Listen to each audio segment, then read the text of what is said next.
and share this feed.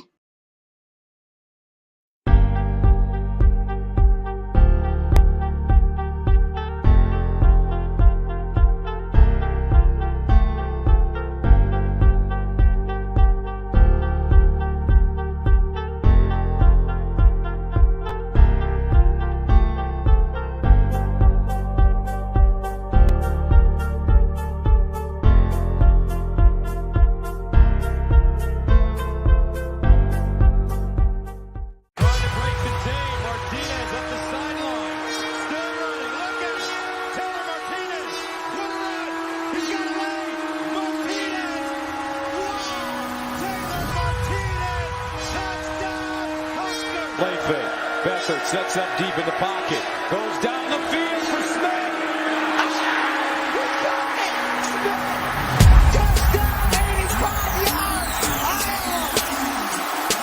Has some time. Touchdown!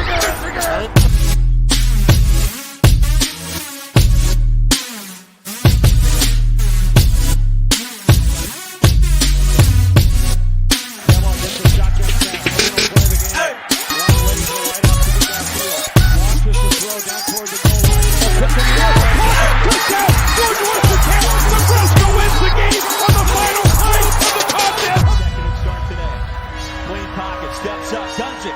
Pass is caught. That'll move the six. Tyrone Tracy. There he goes. Tracy. Towards the end zone for the Iowa touchdown.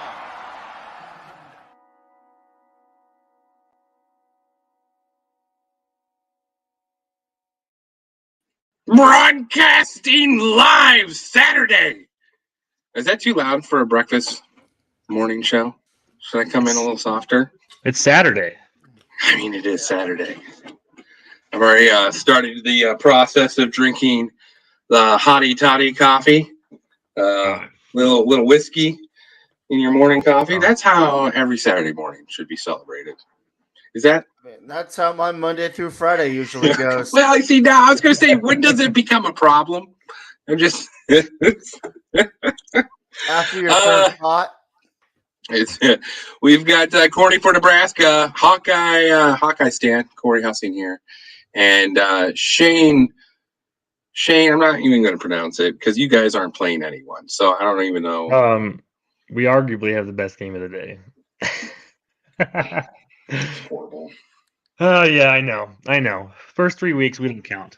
It's incredible. First of all, that intro. I do want to. Yeah, you did a great job on the video editing for that intro. It looks amazing. I didn't even get to hear it or nothing. It didn't play on my screen. Wait, it didn't play on your screen? It played on mine. Are you sure? You didn't see any of it, May? No, that's why I said what happened, because I was just stuck in this black screen. Oh man. Well, maybe after I saw it on mine, so maybe after the show we can just end the recording and play it for him and see if we can get it to work. Yeah, no, it worked on mine. I think May's just overworked at this moment. You worked all night, and then here you are. This shows the amount of dedication for probably the biggest game. This is the biggest game of the weekend, in my opinion. I mean, this is Big Ten football. Nebraska better show the fuck up, unlike Illinois did last night. Yeah. Well, we all knew Kansas was going to do that. Or at least I did. Yes. Pretty good. Shane did too. So I mean, did you expect Illinois to be that bad? I mean, Illinois looked bad. I mean, Brett Bielema, I figured, what's this, year 2? Yeah. Or year 3. Year 2? Yeah. I think it's 2. I have to check that. But I just, I had a lot of respect for Bielema. I thought he could turn. Maybe he's having a hard time recruiting in Illinois. I don't know what's going on, because that looked like a crappy Northwestern team to me. That, like bad year, last year Northwestern. I don't know what to make of that. Yeah, I don't know what I was listening to the other day, but that's what I mentioned in our chat was they said that he got paid, and then he lost his defensive coordinator. His defensive coordinator went to Purdue, and then they lost all that talent on the defensive side of the ball. And, Chase Brown, the running back, they're just the shell of what they are. I mean, they're going to go in those waves like we talked about last Yeah. weekend. Those, so they'll probably be terrible this year. It'll probably be a team that All we right, thought was going that's to be good. Yeah. scary. Yep. Well, that's good to know because Illinois always scares me when they're mediocre when they play Iowa because it's always a run for our money. But looks like they're going to be the shitty team, so I'm okay with that. So and Northwestern is too. So schedule's looking better after a couple games played. Let's see now. Nebraska versus Colorado. Should we lead with that one, Shane? We can. I mean, we do have a couple games that played. I know you already mentioned Illinois. Yep. We don't have to go in depth. I mean, Indiana beat up on Indiana State, expected 41-7. And this has nothing to do with the Big Ten, but I thought I'd mention it. Barton College, a Division II college, beat Davidson last night. So thought that was a little funny. Maybe something to throw in there. A Division II team. They've only been a D2 team for 4 years, and they just beat Davidson last night. So I thought that was a little funny, just maybe worth mentioning. Other than that, Illinois lost 1-1. Indiana won. They're 1-1.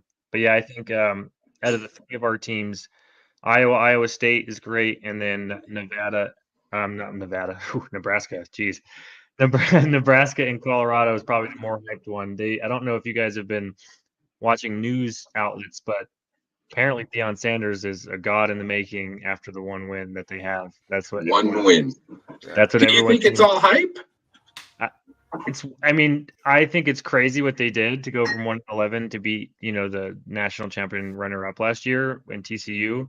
I think was it in Colorado? I don't remember where that game was at. It was in TCU. It was in TCU. It was in Texas. In TCU, which is even crazier. But I think the way that they talk about Colorado is they're like a national title contender. That's the way they talked about them, and I don't think that's no. I don't think so either. How many wins are you thinking Colorado's going to pull off this year? Or is this the litmus test? How they perform against Nebraska? Why don't you guys talk about it? I'll pull their schedule up, and then I think they were projected for like 3 or 4. I think the total over under was 3. So, but I could be wrong. What are your feelings about this game, mate? Do we do bias version first, or? Well, I mean, just the little things that I found interesting, like. Look what this guy's wearing. The amount of money. I wear this normally on any Saturday. Stand up, show people before we get serious. Let's corn suit. It's a corn fucking suit. I wore this when my daughter was born. I wear this on big occasions. It's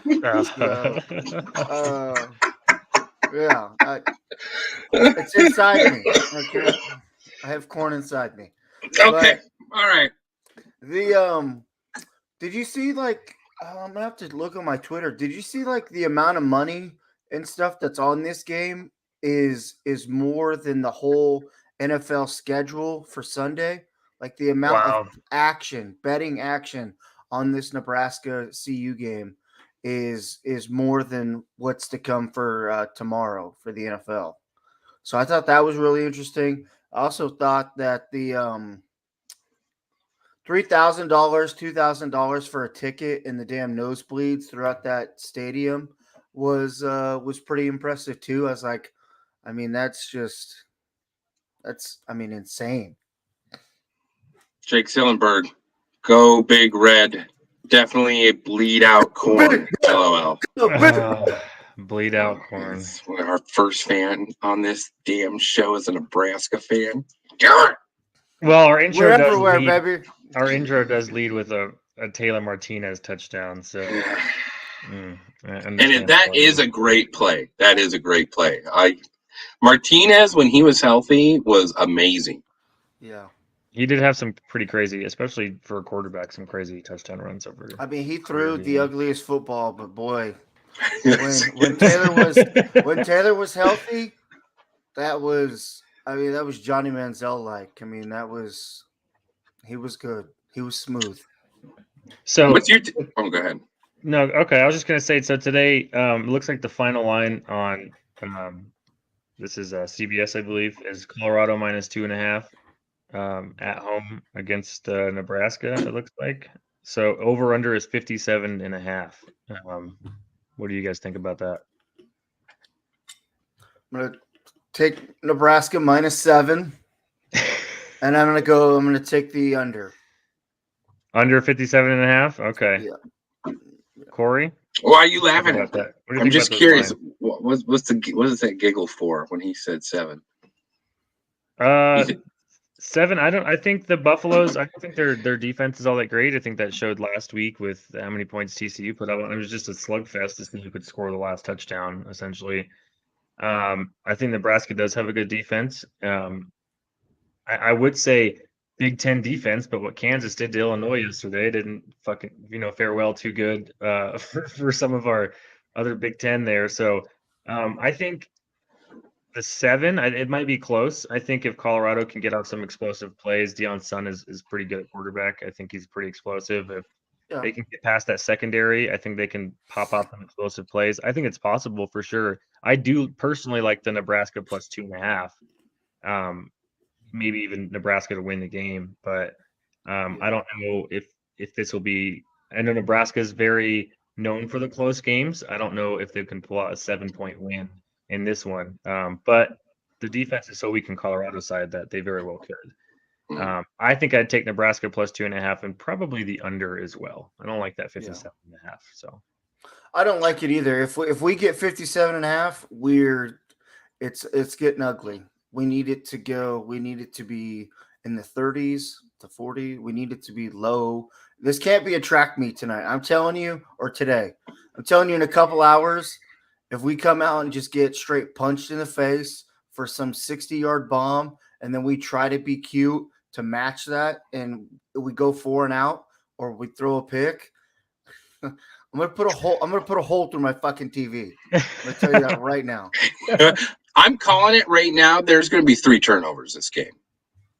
At least 3 turnovers. Which side are they coming from? Total. It's going to be sloppy football from both sides. So, it's whoever has less turnovers, because they're both going to be, Nebraska, they're going to hit hard. There's going to be fumbles. And then Nebraska is going to throw against wide receiver talent at corners for TCU. And that quarterback is going to throw picks. I guarantee you there's picks. If he threw picks against Minnesota, you're throwing dimes to corners in TCU's backfield. So you better run the ball. You got to run the ball. Yeah, run the damn ball. Run the damn ball. They just got to stick to their game plan. You can't try to play how Deion's going to play the Buffalo's offense, because that offense is typical. I know technically I think Colorado's still in the Mountain West right now, right? But I think they're going to move over to the Big 12, and that is literally typical Big 12 football. Yeah, that's how they were when they were in the Big 12. Yeah. So get 400 of offense and don't play defense. That's Big 12 football. So they got to play how Nebraska plays. If they keep it low scoring and if they can contain that offense, I think Nebraska has a better chance. If they try to, just like you said, if they try to play Colorado play for play, then they're not going to win that battle. It's going to be in Deion's favor, and we're going to go another week of Colorado being the biggest freaking story in college football. And I did bring up their schedule if you guys wanted to look at Colorado's schedule. Quick question before we go into that. What's your over-under on most annoying fan base that gets this win, Nebraska or Colorado? Colorado, dude. Colorado fans are so they're wishy-washy. They're the biggest bandwagony fans you've ever met. That's usually how Colorado is, though. I mean, the whole state, the Broncos, the Nuggets, they're just bandwagony fans. And I'm an Avalanche fan. Trust me, I love the Avalanche. But CU, when they get bad, they throw mustard, they throw golf balls, they key your cars. They're they're a bunch of snobby rich kids that have nothing better to do. And then when the team is good, they're like, that's the cool thing to do. Let's go vape and let's go watch. Whoa. Well, so I still live in Colorado, and I wholeheartedly agree with that statement. Did you say vape, Corey? Oh my God. Yeah. Go fuck yourself. So after that first win, the gas station by my house here in the Springs, they now have Colorado Buffalo lanyards that they didn't have previously. Yes. I have a lot of people that I've never talked to football before saying they're Buffalo fans after that first win, but I didn't hear them last year at all. Yeah. Well, when they were 1-11, so no, and they have hope. They have hope. I tell you what. I tell you, the most annoying thing is going to be a Husker fan after they beat Colorado, because no one expects them to beat Colorado. And if they get into a shootout and win against Colorado, you won't hear the end of it for 3 weeks, because then they don't have to play a Big Ten team for 2 more weeks. So for 3 more weeks, you have to hear about how great Nebraska, 4-1, baby, 4-1. Minnesota was a fluke. We were tired. We were out of shape. Tired. We weren't tired or out of shape. We won't be weak. We have no weak link on that team. Besides Jeff Sims throwing, into double coverage. But if we win in a track meet, could you imagine how fucking badass that would be? Could you imagine? It would be. It would be. I'll take a 57-53 win. I'll take this world class, because that's where TCU, they fucked up. They thought, hey, we can run. We ran last year. We like to go as fast as we possibly can. And then Colorado was like, I brought my Louis, and it's pretty fast, and we like to go. So, if Nebraska can go fast, that'd be kind of sick. I'd love to see it, because that's the kind of offense that I'd like to see Nebraska. But, I'll take 8 in the box. I'll take it, ramming it down your throat without permission. No dinner first, no kiss goodnight, just straight bruise fest. Okay, all right. Now it's getting creepy. What's Colorado's schedule? Did you say, Shane? All right, so pulling up Colorado's schedule. I know last episode we went over Nebraska's as well. So at TCU, they won. Obviously, put them into the ranked category of number 22, which also means that that's a big win for Nebraska if they can pick that up. Obviously, they play Nebraska today. They play Colorado State. I'm going to assume they win that one. Colorado State's not very strong. And then their next couple games are pretty tough. They play at Oregon, who's ranked 13th, and then they play home against USC, who arguably has potential number 1 pick next year in Caleb Williams. At Arizona State should be easy. Versus Stanford should be easy. At UCLA, this is a sneaky game, I think. And then actually Beaver Fever, man. Oregon State is actually the end of last year, if you guys remember, they were really good. Yeah, DJ Uki really Baduki. Yeah, they're ranked 16th right now. And then they have 2 more easies: Arizona, Washington, and then they play at Utah. So they're also usually a great team. I think they were the team who knocked off USC last year in the Pac-12 championship game. So Utah. Utah, I think it was Utah, wasn't it? Yeah, they knocked off USC. Did they not play Washington? Or did you say Washington? It doesn't say they play Washington, no. So really? Yeah, so they don't play Washington at all this season. But their toughest games are Oregon, USC, UCLA, Oregon State, and Utah. So that's actually a decently tough schedule for for the conference that they're in. They play 3 future Big Ten teams in that. So we'll see how they fare against USC, UCLA, and Oregon in those games. I think if they can beat Nebraska, depending on how they can do it today, I think they're going to roll over Colorado State. They're probably going to have tons of home fans. They're at home in that one, so they're probably going to be mostly just Buffalo fans there. At Oregon, I think they might take a loss there. I think they're going to probably lose against Oregon State or Utah. I think it really Utah beat that ass. This is one of those teams where if they have 7 losses or 8 losses at the end of the year, I won't be surprised. Because, you get hyped, you win one game, and then they just go downhill, kind of like Kansas did last year. They were started off hot, and then they just lost all these games. Yeah. And I think if they had 8 or 9 wins, then that also wouldn't necessarily surprise me. But I think a lot of that we'll find out today against Nebraska, honestly. How much red do you think will be in the stadium today in Folsom Field? I think the Huskers like to travel, man. They have a pretty big fan base. Now I say 70-30. 70-30. 70 Colorado, 30 Huskers. You think you think those bandwagon CU fans bought into it and didn't sell their tickets and didn't, are going to keep all the red out. It's going to be interesting. I can't wait. I can't wait to turn it on because the past couple of years in CU, Nebraska's turned that thing into red. So, and are we gonna live stream this game? It's the Deion Sanders effect, man. Do you want to live stream this game, Meg? We're gonna live stream this game. I don't know. Yep, we're going to. Yeah, I want to see you dancing around in a corn suit. Oh man, can we do it like next week? Who does Nebraska play next week? Nobody. Oh, Northern Illinois. Hey, they're ranked. Yeah. Northern Illinois is ranked.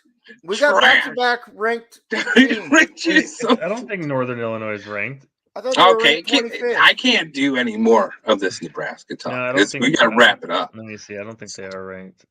Northern Illinois, have they ever won more than 5 games in a season? Let me see. I don't think Northern Illinois is ranked. They probably kicked them out. No, actually, Clemson is ranked 25th right now. But you do play. I mean, if you guys can pick off Colorado, it'll halt all the hype about them for a while. Yeah, we won't hear about them for a couple weeks. To be honest, I'm rooting for Nebraska this game because I'm not rooting for anything pretty. That does not taste good. I'm gonna clip that. Because that's not nice. I want the Big Ten to look good, and yesterday was a freaking embarrassment. Like there's, when we're not playing against each other, I want the Big Ten to look good against other conferences, because I think we are an underrated conference, definitely, and so when we have these games against the Big 12, we should win them. We should win it against shootout teams. This is good. Yeah, I think will be good this year. Comment from Jake Sillenberg. Well, with the Huskers and Buffs games, it's an old-fashioned rivalry. When Buffs went to the Pac-12, they tried creating the rivalry with Utah, but it's nothing of the history between Nebraska and Colorado. Everyone loves a Big 12 rivalry. Yeah, okay. Well, you know what? The only reason you guys keep it is because for years Colorado sucked so bad it made the Huskers feel like they were winning a quality game when really they were just playing against preschool kids. Wow. CU had their moment. CU, they've,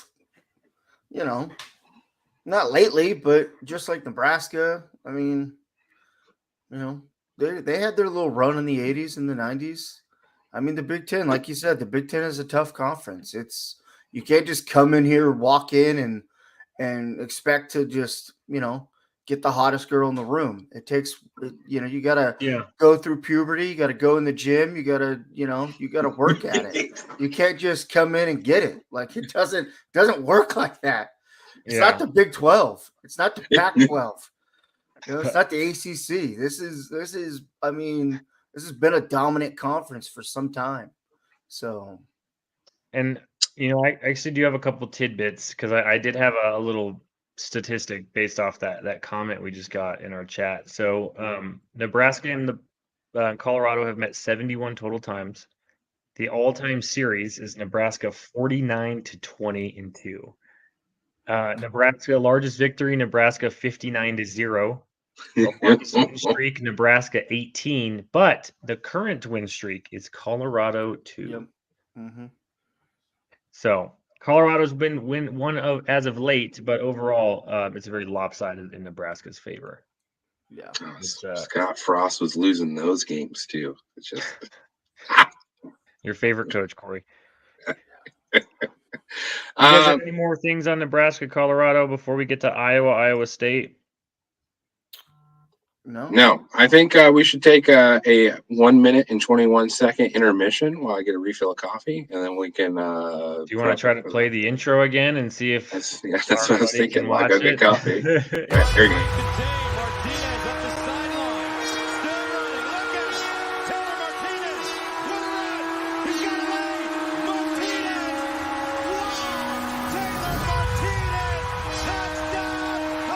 Play fake. Beathard sets up deep in the pocket. Goes down the field for Smith.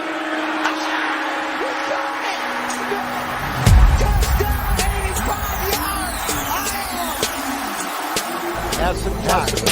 Right corner of the end zone.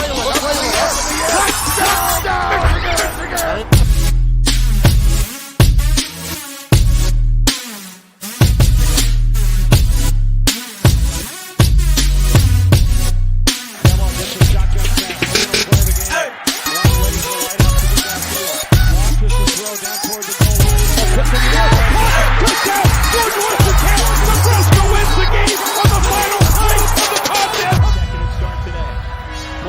Steps up, guns it. Pass is caught. That'll move the sticks. Tyrone Tracy. There he goes. Tracy towards the end zone for the Iowa touchdown.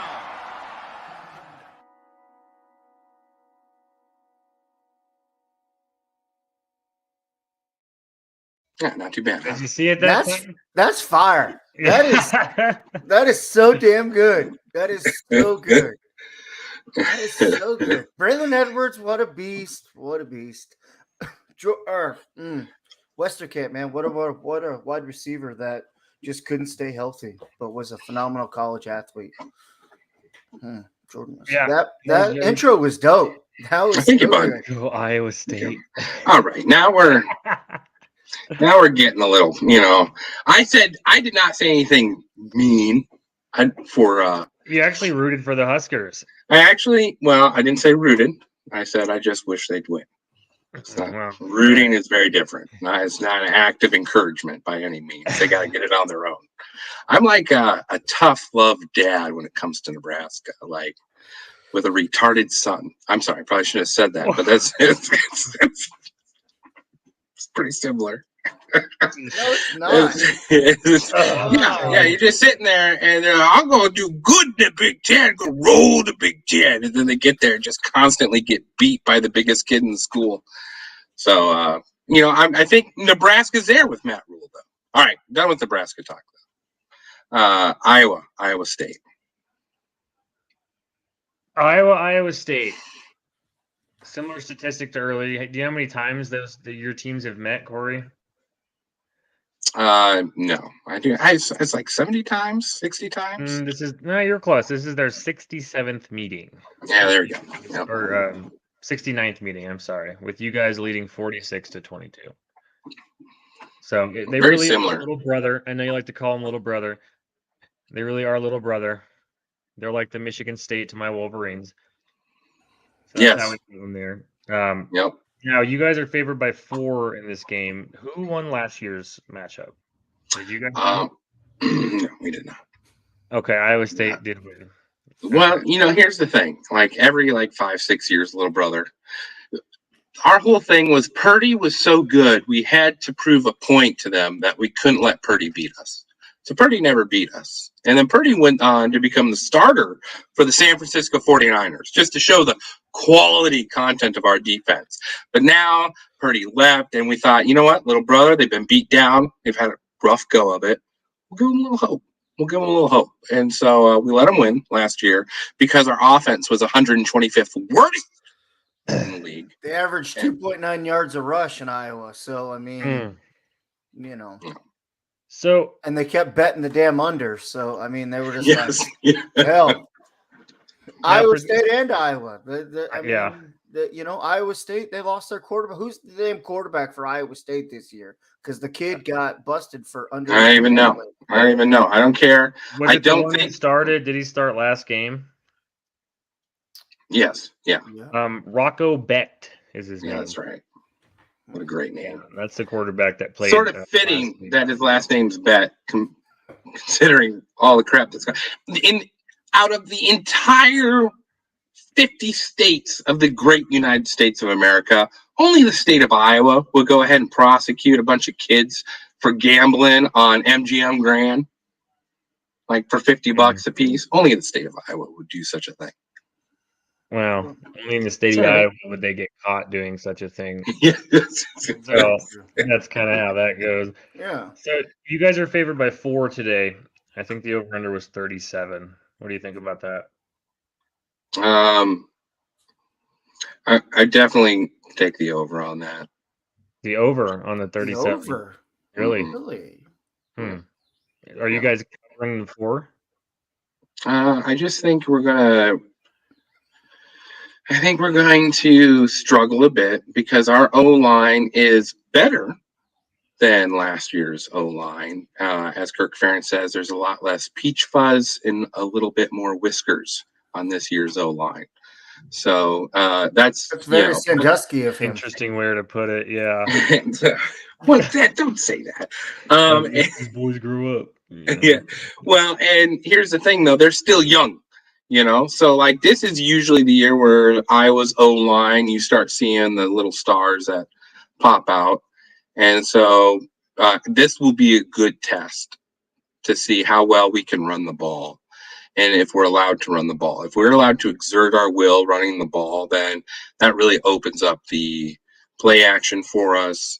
And we've got speed on the outside, so I think that we can get some deep plays on them. But if we can't run the ball, then it's going to be a long game where little brother thinks they got a chance to win. But I still think we could win by 7 points. First score through the air on the ground for Iowa. Does McNamara come out balling again, or does he go? Say he's still not healthy. They don't think he'll be healthy like 100% all year. Like whatever he's got going on is got him. He broke his leg, is what it was originally. That's why he sat out with us. He broke his leg in the game he came in when he already lost his starting job, and then he got hurt and he was just out. So yeah, it's tough. That's tough that would be a real blow. Do you know who the backup quarterback you guys have is, Corey? No, I don't. No, because the one we had last year, Ferentz didn't like his attitude, so that kid transferred out. Probably didn't like to play either. No, he was. So here's the thing with Ferentz is he doesn't like scramblers that make up plays after the ball's been hiked. Nope. And that's really, and honestly, the only time Iowa has had great quarterbacks is when he has had no choice but to get those quarterbacks. So Brad Banks, great scrambler, great play creator. The next great Iowa session was it would have been Stanzi. Oh yeah. And who was also a scrambler, good on his feet. And then it was Beathard. You saw that play in the intro, that bomb for 70 yards on the dot. And he only got to do that a few times because Ferentz like, no, we still got to run the ball, though. We still got to run the ball. And Beathard's been in the NFL for a couple of years, granted as a backup quarterback, but he can still play at an NFL quality. And so now I think with Cade, this is the perfect type of quarterback. It's his Tom Brady-esque type of his pro-style quarterback. Sit in the pocket, be able to scramble if you have to, but your O-line should be solid enough to have him sit in the pocket for 4 seconds to get a pass off. Or a play action. And then, you do your little rollout and pass. Otherwise, it's just run the ball. Run the ball to the left, run the ball to the right, run the ball up the middle. Now, I'm hearing that his plant foot is sort of messed up, so you'll see a lot of runs to the, to the left. So keep an eye on that. Like, if they choose one side over the other, sure. It should show you how much he's catering to his leg. Yeah. Well, at least he can read the defense, which is something you didn't have last year. Yes, it was beautiful to watch. And, I mean, and he doesn't look scared. Like our quarterback last year, Petrus, God bless him, looked like a Eli Manning when he played for the Giants, just constantly surprised he was the one in the huddle. And everyone else Petrus had been there for like 40 years. I mean, yeah. he wore that damn 7 for Iowa forever. Like, graduate already, you Tanner Morgan-like son of a gun. It progressively got worse. Yeah. It got worse, which is, that's on Iowa coaching. And that's on Iowa coaching, too. And Petrus didn't have a line last year. He had little boys protecting him. Like you read them bedtime stories at the end of the night and tucked them all to bed and told them that their moms were coming. You know what I mean? Like, this is that's what he had to work with. So Cade McNamara at least has, a smelly locker room now. So I don't know what else. Again, weird. Yeah, I don't. What's it smell like? Dry, crusty socks? I don't. Yeah. They're still not men though. That's what I'm saying. Is they're still not men. This is the year they prove themselves because they've been through the gauntlet. They had to play the games no matter what last year.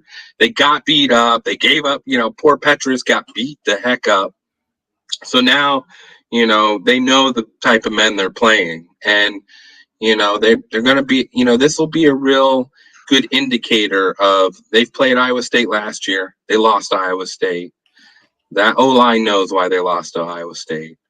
And are they going to be able to beat these guys in the mouth come the middle of the third quarter? You know what they need, and I'll have to watch them today, but Iowa needs like those solid whites on defense that are like, oh, wow, like they can ball out. You had Campbell, Riley Moss, you've had Chad Greenway. You've always had a really solid white on defense. Who do they got, Corey? Who do they got this year? Well, that's the nice thing about the linebacker core is they're all back, so barring one. So, and that's the most important part of an Iowa's defense because your linebacker core directs your corners and your O-line or D-line, and they're the ones that stop the run, and they're the ones that play zone and get the picks, And so that'll be the real test, I don't know how good Iowa State is this year either.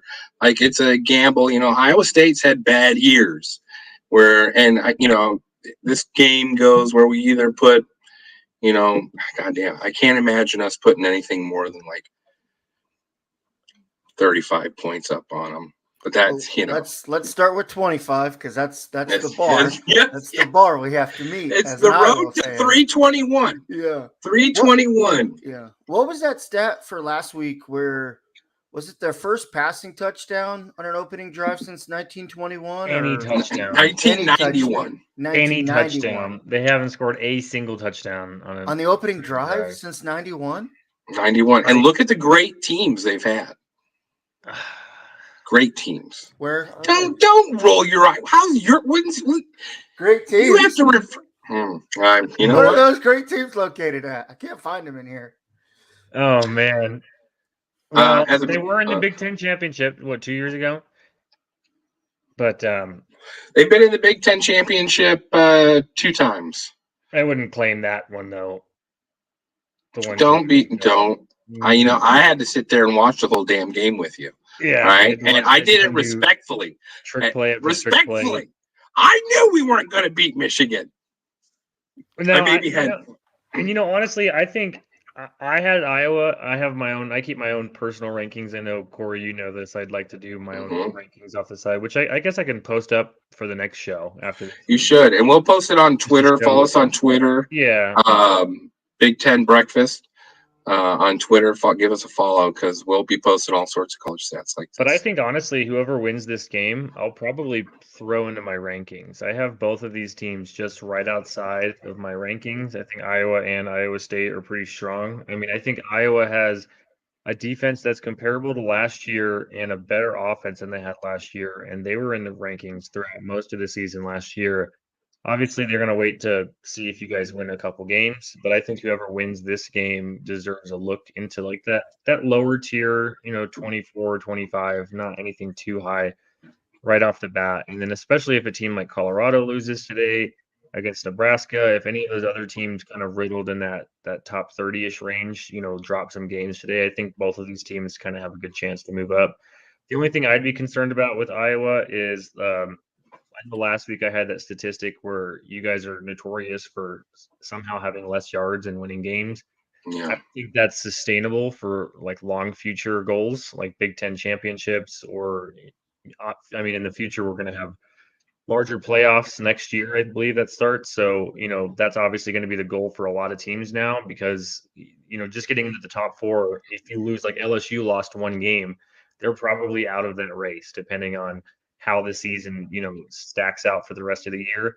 So I think for the future, just getting your offense to consistently like get those wins, but then like when you look at the stat sheet, having more yards and more first downs, like I think last week you were not first in any category. No. Somehow you won by, was it 2 scores or a score and a half, something like that. So I think you won by 10 last week. So Yeah, I think that's something that Iowa needs to look toward to doing. And I know Cade is new to the program, and he's obviously injured. But if you guys can sustain offense and play the hard-nosed defense and give your defenders a break, like, I mean, imagine if last year's defense had a little bit of a rest before going 3 and out or interception, fumble, and they still played tough games until the fourth quarter came around, and it's like, dude, we're gassed. We can't do this anymore. And then they let up a few scores in the fourth, and it was always close throughout the entire game. So if you guys can sustain 10, 12, 13 play drives and, do that throughout the season, I think your defense is going to be a lot better for it. And I think you guys will actually be, a pretty big threat in the Big Ten this year, and moving forward. But like you just said, 25 points. That's the goal, right? 25 points. And yeah. Well, 26 he needs now. He's got to average. Yeah. He's got to get the 25. average up by 1. Yeah, so he's got to get 26. 30 tonight. Just first to game, give him room. First game, people were excited. Cade threw a few touchdowns, but we were still under that. I mean, he screwed himself because Utah State was the game to get your buffer to get to 321. That was your game to go out and do 45 points. So you knew midseason when it's fucking 6-2, you're like, oh, here we go. We've got room. We've got wiggle room, Brian. I'm gonna tell your mama. So I think, Chris, what do you think? Iowa today. What do you got? Unbiased. Iowa -4 over under 37. Over under 37. Iowa State last week beat Northern Iowa 31-9, I believe 30-9, but that's Northern Iowa. So, Matt Campbell. I've always liked Matt Campbell, but with all this shenanigans that has gone on with both programs, I don't even know who Iowa State is. Like Iowa, for even as long as Corey and I have known each other, I mean, back to the days of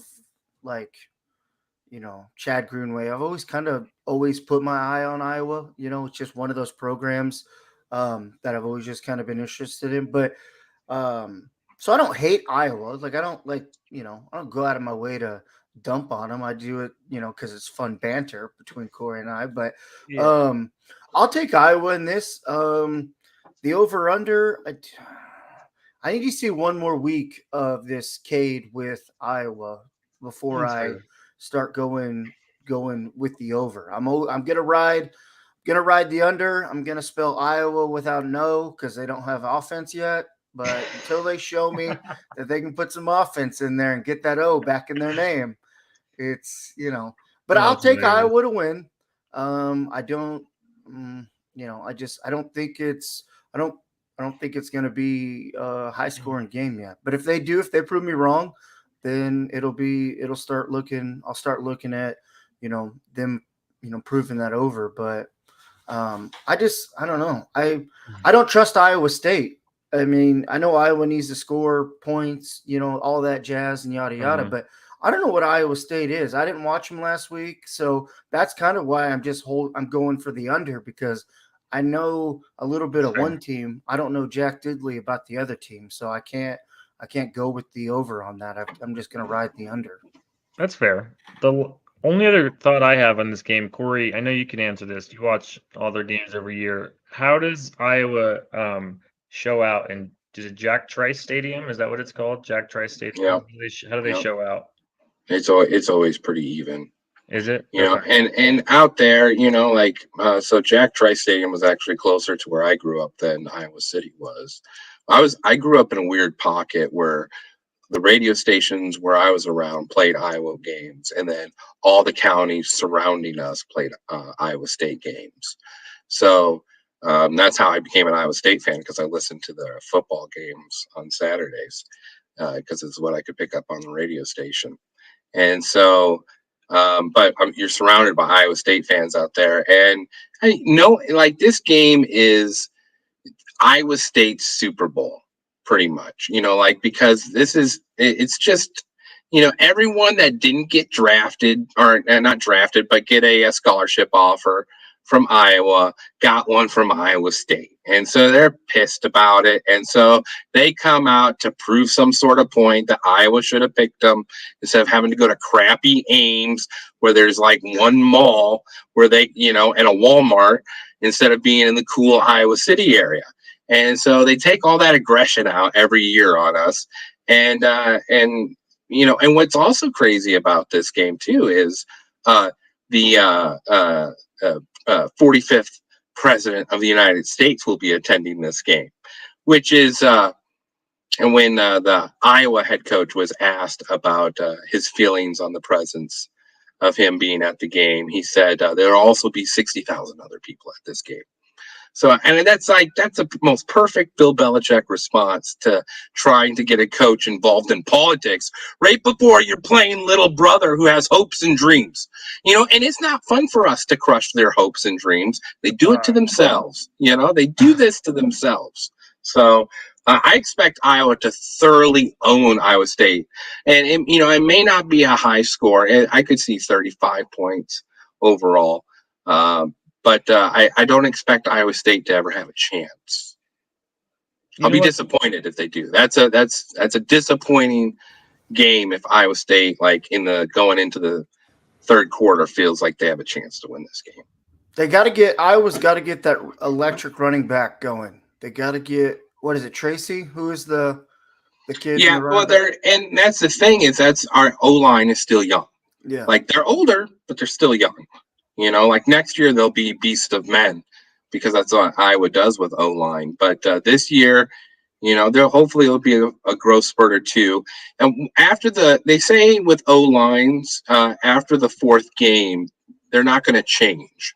Like they're not going to get better in strength or anything for the rest of that year. So you get what you get by our fourth game this year. So hopefully we'll see they made mistakes last week.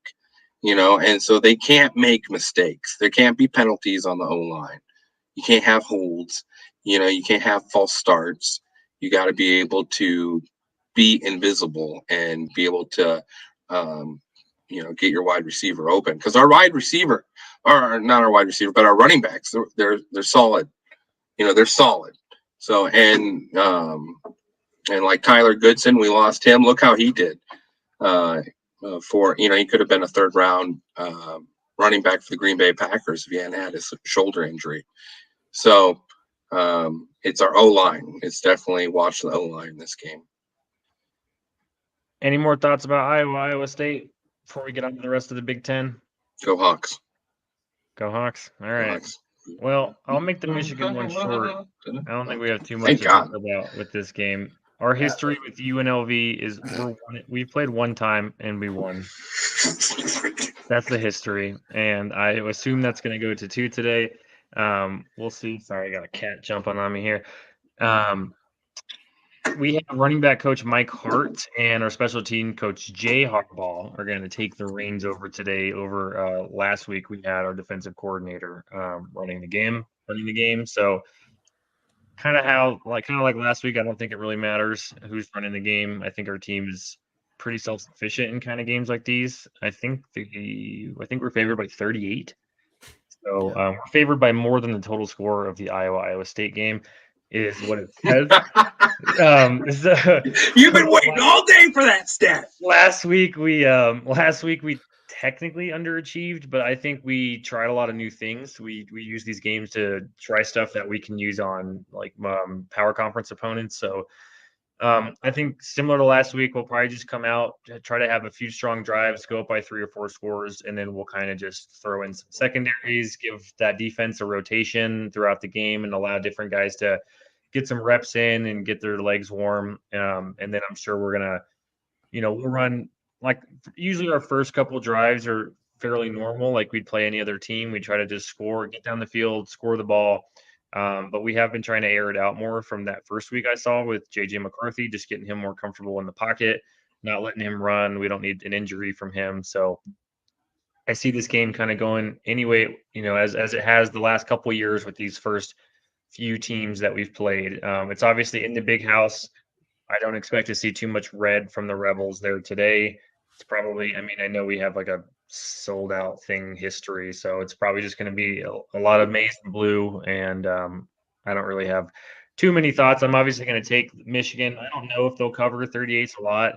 I don't. It really depends on if UNLV is just able to score or not. If we can keep them from not scoring, then we'll probably cover the game. If they do score, like a touchdown and a field goal or whatever, then they might cover that 38 line. We do run it up a little bit, but we're not like, I know in some, like Ohio State is very known for like, we're just going to score 60 on you if we can. We kind of throw in our secondary and just kind of let them play and get some reps and stuff. So that's really all I have to say on Michigan. I mean, obviously Harbaugh's out, like I said, running back, special teams coordinator, the coach. Other than that, there's not too much, obviously, concern or real reason to talk about this game because it's not. It's probably here's where I'm curious. Games this week.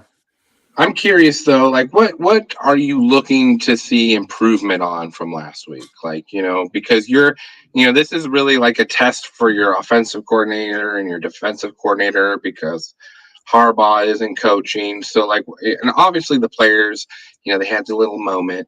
It was nice and cute. But like, as far as seeing those guys game plan and all that stuff, what are you expecting as a fan? Honestly, I just want to see JJ continue what he did last week. I'd like to see him air the ball out. Last year, we were really big into like, hey, if JJ McCarthy only has 120, 30 yards passing, maybe a touchdown, and we run it for 200 plus yards, 300 yards even in some games, like that's how we played, especially these teams, like last year we played like Hawaii. So it's like when we play teams like these, that's what it was like. And then we carried that throughout the season and it served us well. But I think I really wanted to see JJ kind of air it out because when we did get into games like the Illinois game, that came down to the wire. They were stopping our run. We had a very hard time and we still got like over 100 yards, I believe, but it was lots of carries and it took a long time to get there. And it took some kind of makeshifting or ship shifting with the types of plays that we had to run. So I think I'm just looking for JJ to stand in the pocket. Obviously, he's going to be playing corners that are not up to the task of covering the receivers that we have. So he'll look really good. He should anyway. But last week he only had 4 incompletions. He only had one of those passes looked off target. So for the most part, he threw 29 passes that were pretty good out of 30, which is an excellent rating. 3 touchdowns, which I don't think he had 3 passing touchdowns all year last year in a game, and then almost 300 yards, which is almost double the amount of yards that he had in most of his contests last year. Now, obviously, it was against a team that wasn't going to give us much of a fight anyway. But I think if I can just see him continue to do that, find different receivers, and kind of just read the defense, then I think it'll help build his confidence for the rest of the year. That's the biggest. I know we get knocked on the first 3 games we play every year, but I think that actually helps us in the long run because it gives our team a lot of confidence. And yeah, we obviously over these first 3 teams, and then our defense feels good. They feel like they can beat anybody. Our offense, has a great amount of confidence when they roll into games. And then I'm not sure. I think Nebraska is the second Big Ten team we play. Yeah. So I'm not sure if it's Minnesota. I forget what you go Rutgers than us. Rutgers, yeah. So we should have another confidence booster with Rutgers, and then start off Big Ten play. And then we do have to travel to Nebraska, and those 90 some odd thousand fans do show out in Nebraska, especially for Big Ten games. So not you as got to keep that selling streak. Got to keep it alive, baby. If it was women's volleyball, I wouldn't watch it because we'd get killed.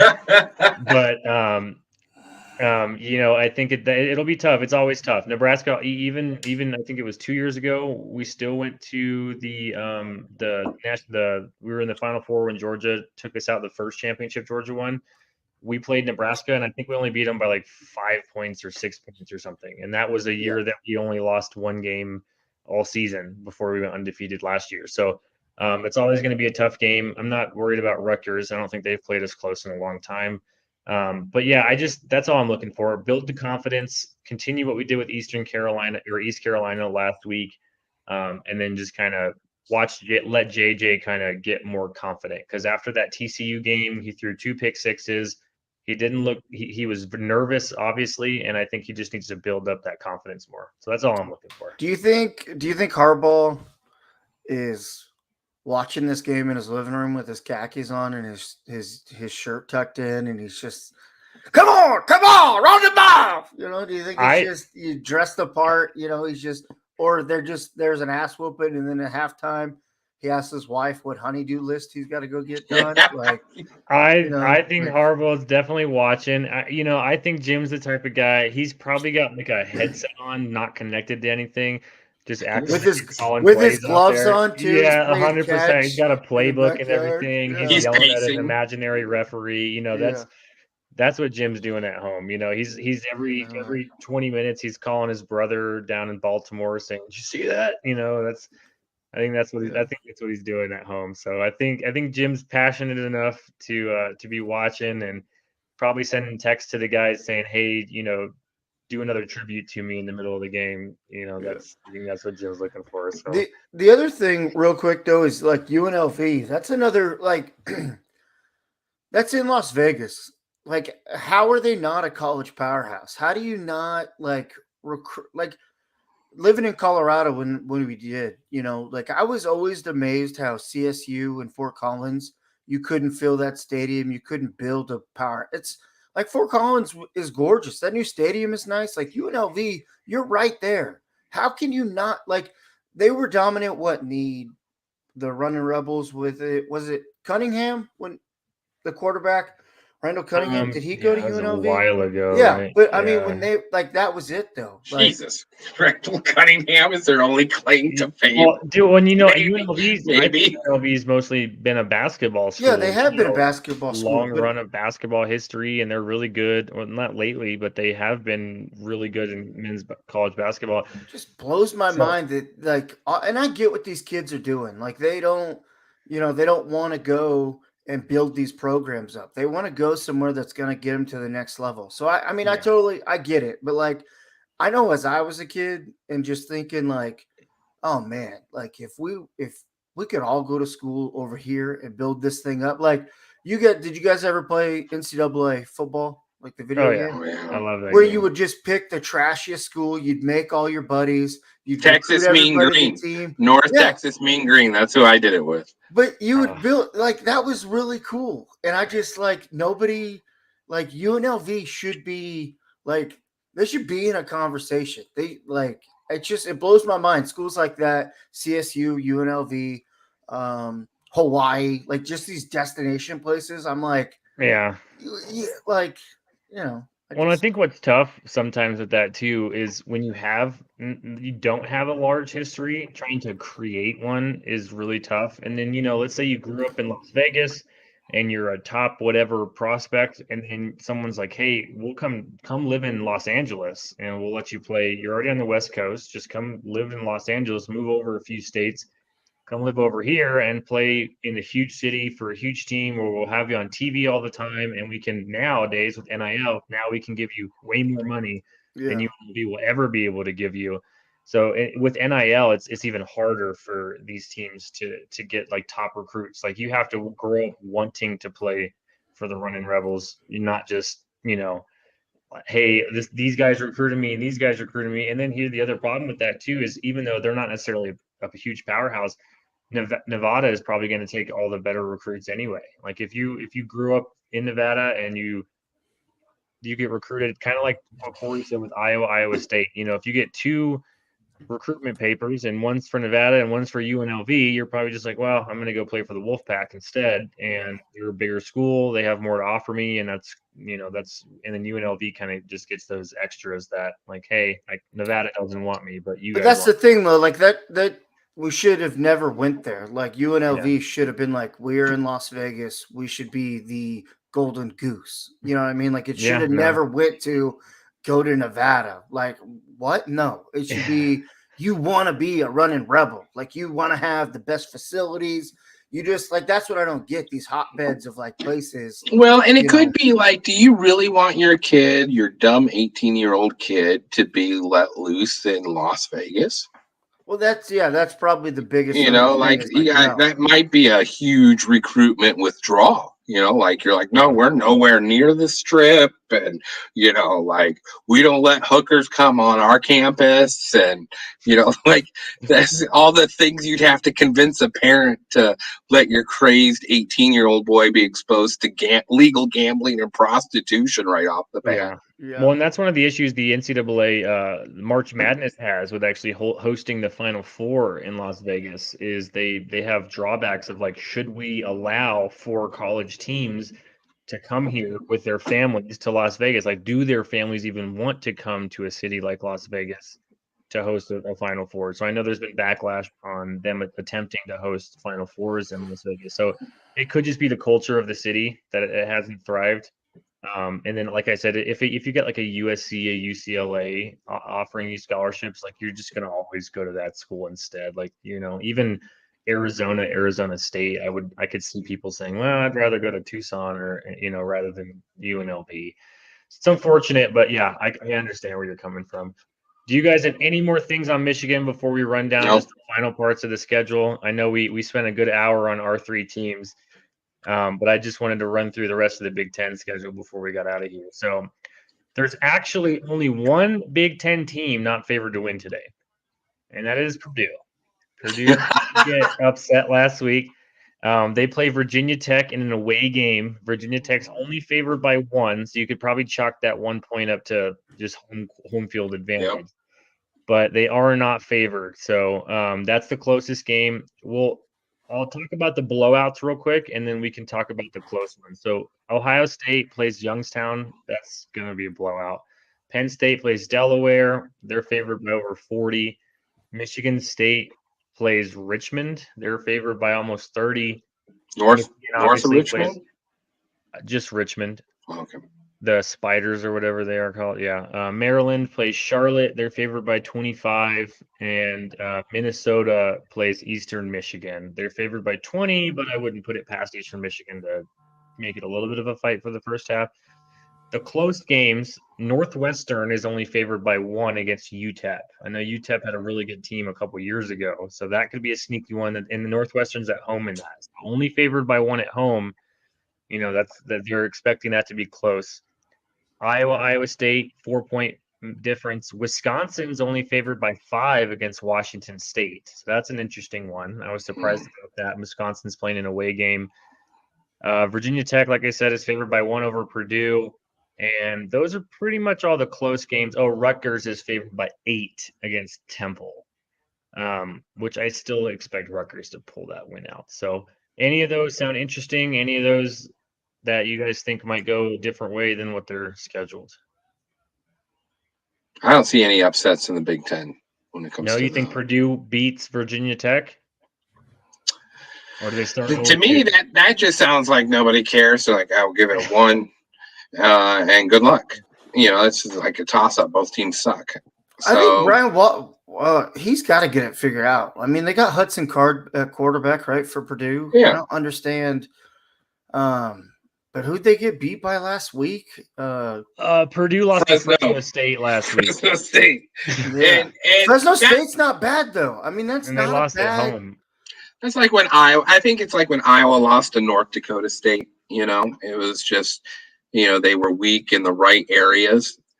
And so I think that's the same thing, like with Fresno State. Like, just, if you've got like a NFL O-line play you're coming up against with 5 guys that are all seniors, they're just bullies of men. They can take you. That can take you by surprise, and teams can do things to you. So I think maybe it's a wake-up call for Purdue. I don't think they're going to be like a 7-6-7 win team, but I don't think.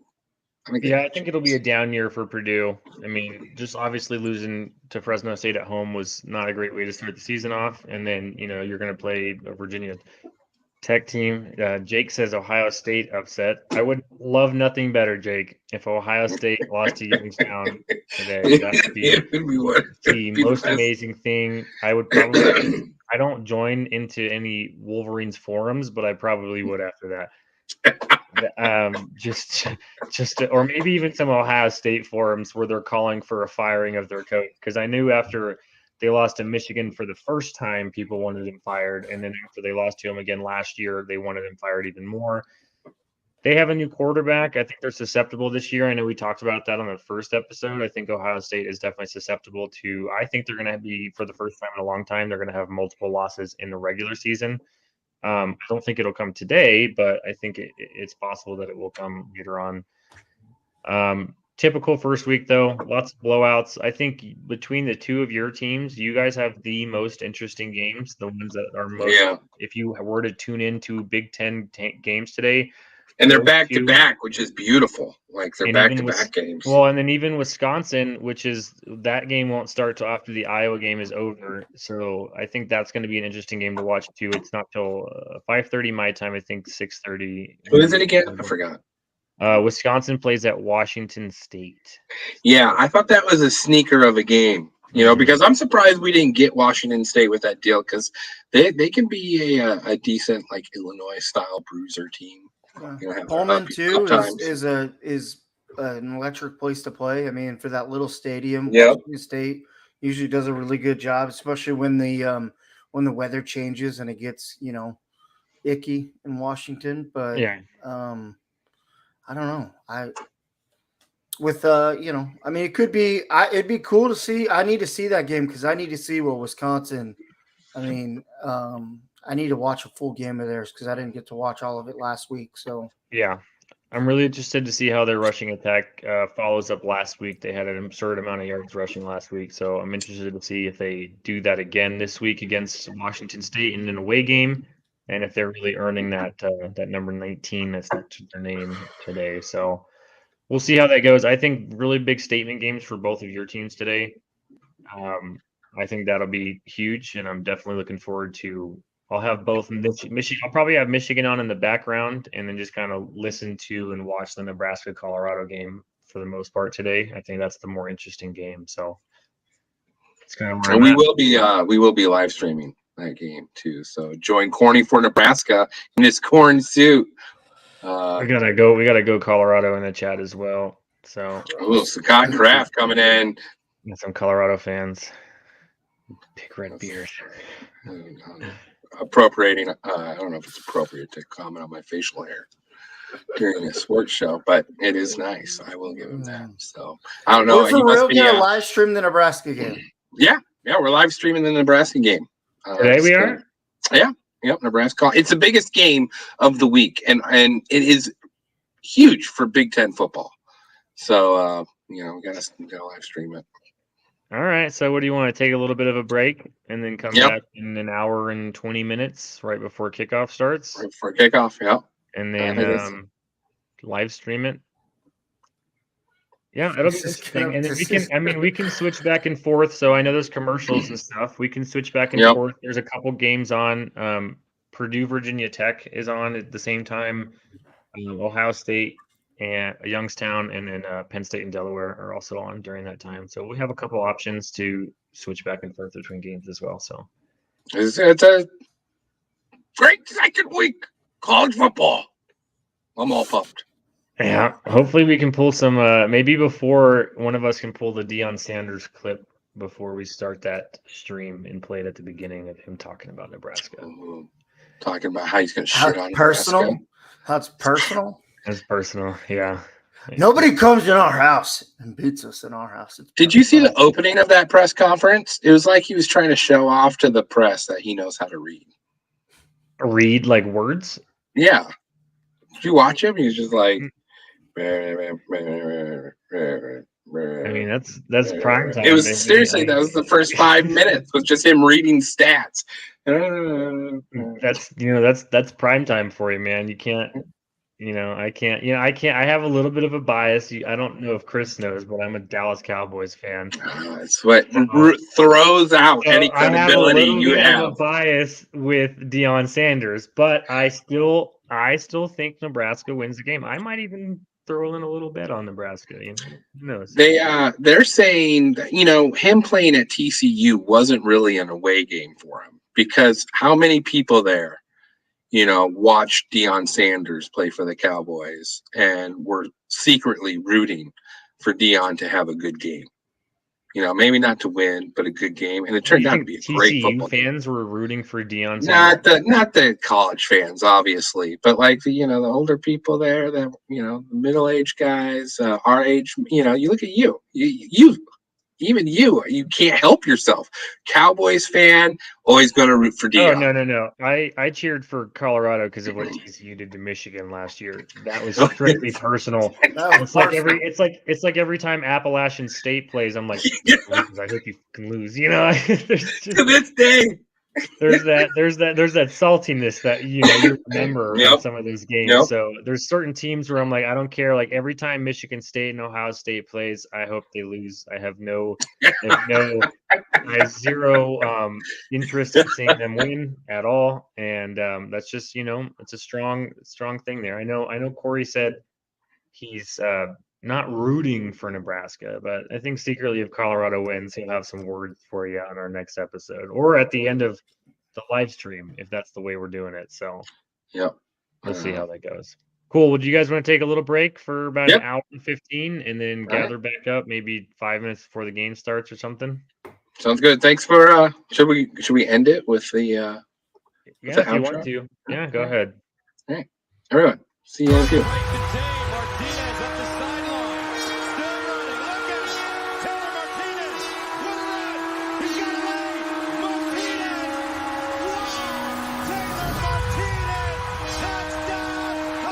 Play fake. Beathard sets up deep in the pocket. Goes down the field.